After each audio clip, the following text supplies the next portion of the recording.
lot of you might disagree with me on this, but I'm going to say it anyways. I believe that majority of jiu-jitsu players are absolutely terrible when it comes to grip fighting. Here's the thing, it's not that they are terrible with grips or controlling grips.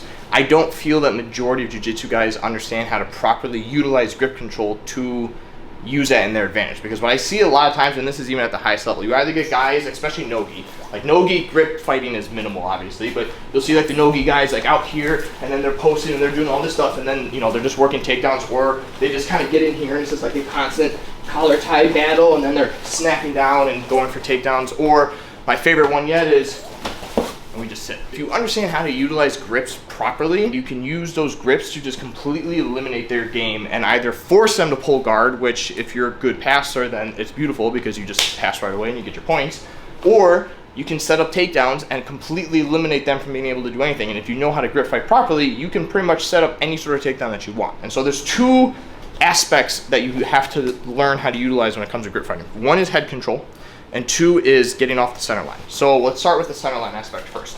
Majority again of matches, clap with fist bump, and we're right here. Again, we're fighting collar ties, we're fighting sleeve grips, collar, all this crap.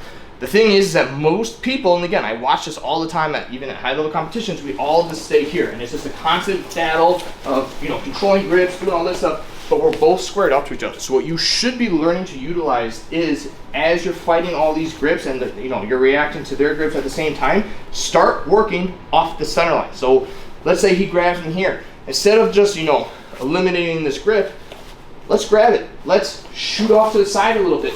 And now I'm in a position where now I'm off to the side and he can't do anything unless he squares back up to me. Well, guess what? If I get off to this side position here, I have full access to all sorts of different takedowns. I can easily grab the back of the belt and pull them in, and I can easily look to take the back from here.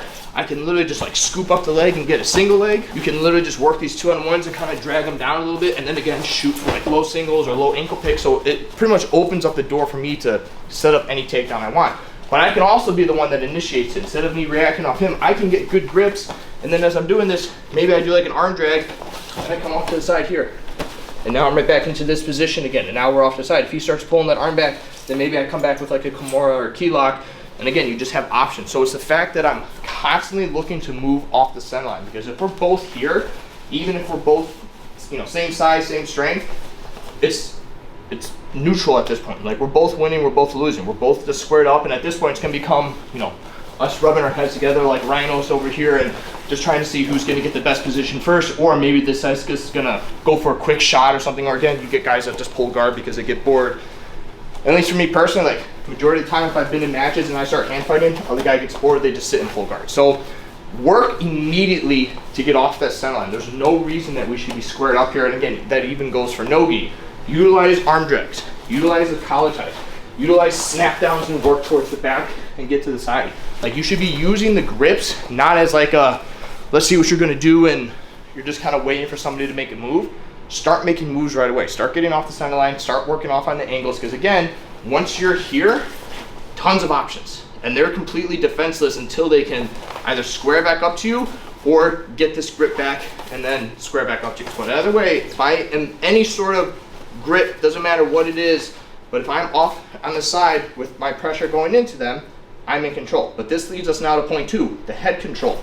So this works in like two fashions. It can either be me controlling his head physically by just pushing his head out of the way, or by me utilizing my head pressure to get what I'm looking for. So again, let's say we're back to our neutral squared up position here. You understand that a lot of guys are going to start kind of driving their foreheads looking to just get that head control pressure. So if I do manage to work off to an angle, I don't want to just keep my head over here, because if he starts pushing or even like posting on my head with his hand and he gets my head away, look how that grip now starts getting separated from me. So when you get off to the angles like this, I want to immediately put my forehead right into his chin or his jaw and then start driving back in, because now, even if I lose this grip or it's not as strong of a grip, it's still very difficult for him to turn back into me because I'm driving his head in a different direction.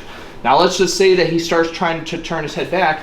Instead of me like letting go and starting back from neutral, I'm going to utilize that and actually like drop my weight and just drive my head to the other side and still maintain that pressure. But now look, now his head's driving straight up towards the ceiling. I'm underneath that chin pressure. So again, it makes it very difficult for him to be able to defend or even get back to any sort of good neutral position, because I'm driving his head in a different direction by using my own head pressure. But again, I can also switch that. If we're here and I feel him starting to try and fight back, I can post on his head here. Nothing wrong with that. I can simply just push, post, and maybe I let go, and again, I look to take the back. So the head control, whether I'm physically using my hands or I'm using my own head pressure, that ties in directly to also getting off the center line and working towards angles. Now, I understand that we're talking like jiu-jitsu right now. However, this stuff can also apply directly to self-defense. And recently we took a course from Aaron Giannetti of Knife Control Concepts, who's really big on the grip control and grip fighting aspect, but the same principles, utilizing the head pressure and getting off on an angle.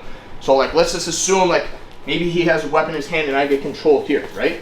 I don't want to stay tied up with him because, or squared up to him, because he's going to easily be able to start working the hand back. Exactly, he has control of his other hand. He can push back on my shoulders. He can just start looking to create distance to get this arm back. So instead, when you do get control of, let's say, a knife, I can easily now start creating pressure and getting it off on an angle. And then again, I work towards my 2-on-1 grips. I initiate my head pressure and I'm off on an angle. So now I'm at a point where, again, this grip is very difficult for him to maintain control of, which means I have a good control of the knife or the weapon or whatever it may be, and he now has to focus on, do I get control of this back or do I square up to him? But again, I'm just in an extremely dominant position that allows me then to work to the back if I want to, work to the ground if I want to. So again, it just creates more opportunities compared to if I just stay squared up like this is only going to do so well. He can start putting my head pressure out of the way, he can start working towards my back. So if I don't have good head control and I don't have good positioning, I'm in trouble. So this grip fighting concept applies directly to self-defense just as much as it does for jiu-jitsu. And again, even if we're doing no gi, I understand that you don't have like the collar grips and everything that you do in gi jiu-jitsu, but it's still the same principle. If we're working collar ties and like, you're still, all jiu-jitsu matches are all going to start with some sort of grip fight. So when you get in these positions, like, let's work our grip, let's work control. But when you get these control positions, don't just like let go right away. Utilize them, start driving that head pressure in. Even if I don't want to stay standing, again, this opens up the opportunity to, I can drop and go single legs, I can go ankle picks, I can start working towards the back. Like, use those grips to get to better position, whether it's for jiu-jitsu, whether it's for MMA, whether it's for self-defense. Understand that grip fighting is not just a passing time of we're going to play hand patty cake until one of us pulls guard. No, use it to get to a dominant position that will then allow you to get an advantage in the match, get you to better positioning, give you more opportunities. And again, you tie that in directly with your head pressure as well as controlling their head. Options are endless. Give it a shot.